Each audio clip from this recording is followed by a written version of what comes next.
Jæja, krakkar mínir, nú er ég klæddur og kominn á rór og ætla að fara út í daginn í góða veðrinu. Trampolínið býður öskrandi farþega. Það er mikilvægt að ég fari á fætur á mínum eigin forsendum, þannig fór ég á fætur fyrir klukkan 5 í morgun og gerði ekkert í 3 tíma. Það tekur mig það bil 10 mínútur að hjóla í vinnuna og ég hef cirka 10 mínútur til að vera mættur klukkan 9. Það er búin að vera framkvæmdir í næsta húsi og þeim tókst að brjóta ljósastyrun. Það er allt í glerbrotum hérna út allt, svona litlum glerbrotum og ljósastyrun. Það er alveg brjálæðislega mikil hávaðamengun á leiðinni í vinnuna.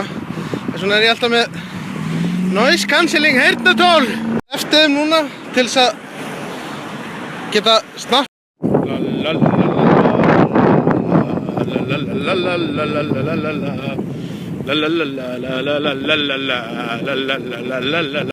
Jæja, þá er ég komin í vinnuna.